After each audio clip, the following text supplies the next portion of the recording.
concern for us, wherein cyber criminals are actually resorting to advanced, sophisticated techniques to outmaneuver law enforcement and security systems.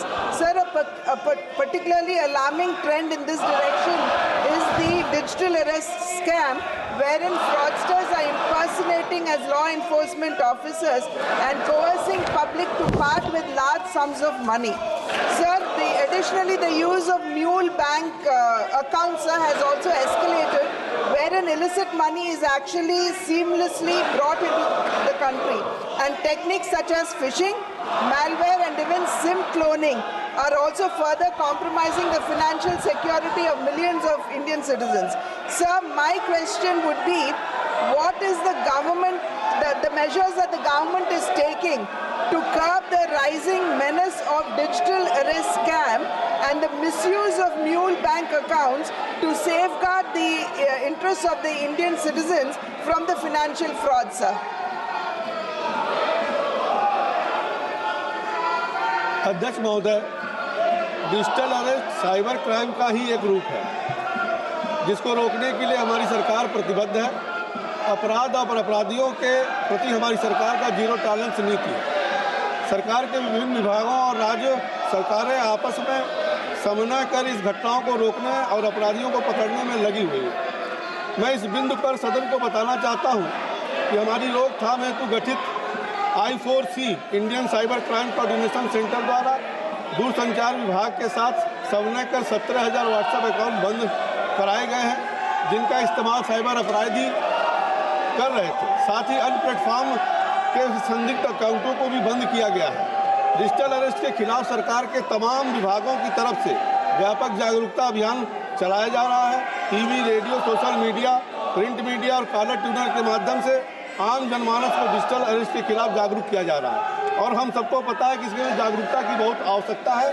और माननीय प्रधानमंत्री जी ने भी इस बात को अपने मन की बात में कहा था कि पहले रुको, सोचो और एक्शन लो। हम सबको जागरूक लोगों को करने के नहीं पूछ के सदन को इस तरह डिस्टर्ब करना ये अच्छी बात नहीं है। अब जनता आपको सवाल पूछेगा कि आप सदन में क्यों आए हैं। आपके आग्रह करने के बाद भी इस तरह का डिस्टर्बेंस करना ये अच्छा नहीं है। सरकार की तरफ से मैं खंडन करना चाहता हूँ। बाकी जो भी बोलना चाहते हैं वो राष्ट्रपति का अभिभाषण पर सब बोल सकते हैं। ये पहला दिन इस तरह का ये नजर यहाँ पे जो अपोजिशन मेंबर्स ने जो हरकत किया है ये ठीक नहीं है। मैं प्रशंसा करूंगा अभिभाषण की कि उन्होंने कुंभ मेले में जो जाने गंवाई उनके बारे में उन्होंने वहां पे उल्लेख किया, लेकिन सरकार इसमें इफेक्टिव स्टेप्स लेने में कहीं चूकी है क्या, यह भी उन्होंने कहना बहुत जरूरी था। सर, महाराष्ट्र में हम शाहू फुले अंबेडकर, शिवाजी महाराज जी के आदर्शों पे चलते हैं, लेकिन हमारे महाराष्ट्र में भी आज समाज में, जातियों में डिवीजन पैदा करने की इस सरकार से कोशिश की गई है।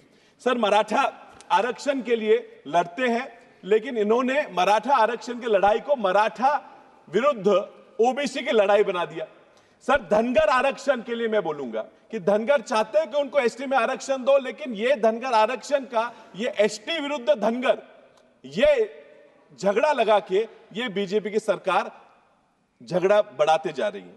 सर, हमारे महाराष्ट्र में जैन समाज में दो आते हैं, श्वेतांबर और दिगंबर। सर, हमारे वाशिम जिले में शिरपुर में एक मंदिर है, पार्श्वनाथ मंदिर। वो मंदिर के पूजा के अधिकारों के लिए वहां पे मारापीटी होती है। दिगंबर समाज के लोग वहां जब पूजा करने जाते हैं उन्हें मारा जाता है। और ये एक ही धर्म के, एक ही समाज के लोग अगर झगड़ रहे हैं, इनका झगड़ा खत्म करने का, इनमें कोई तो सोल्यूशन निकालने का कोई भी प्रयास इस सरकार ने नहीं किया। क्या सरकार ये चाहती है कि लोग झगड़ते रहे और इसमें से हम जीतते रहे? सर, अभी किसी वक्ता ने कहा, दुबे जी ने कहा कि धर्म पे ओबीसी का इन्होंने धर्म से जोड़ लिया। सर, ओबीसी का धर्म का क्या लेना देना? Caste is agnostic, it's got nothing to do with religion, but every time they want to convert this caste into a religious thing. Sir, सरकार मिडिल क्लास को एक एटीएम की तरह इस्तेमाल करने की कोशिश करती है। सर, आरबीओ के आंकड़ों के साथ sir net house hold saving 50 साल के सबसे नीचे स्तर पर पहुंच चुकी है। सर, सरकार ने, sir, there is something called a middle income trap and it's a real thing, and unfortunately it looks like this government is leading us all into that middle income trap. Anyway, sir, there's a lot I could say, and we have many opportunities, and thanks for allowing me to speak till now. But महोदय, मैं ये सपनों का भारत नहीं, ये संघर्ष का भारत बनते जा रहा है। और तो मैं जनता महंगाई, बेरोजगारी, गरीबी, इसके बोझ तले दबी हुई है और सरकार सिर्फ जुमले और नारों की गुटी पिलाने में व्यस्त है। सरकार से मैं अनुरोध करता हूं कि विज्ञापन की सरकार ना चलाए और काम करने वाली सरकार चलाए।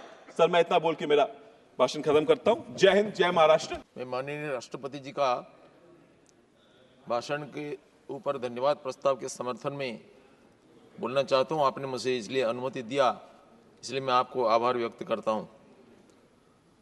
सर, ये राष्ट्रपति जी का भाषण नाना दृष्टि से ऐतिहासिक है। ये भारत का उपलब्धि, आशा, आकांक्षा, स्वप्न और संभावना, स्वत्व और स्वाभिमान का प्रतीक है।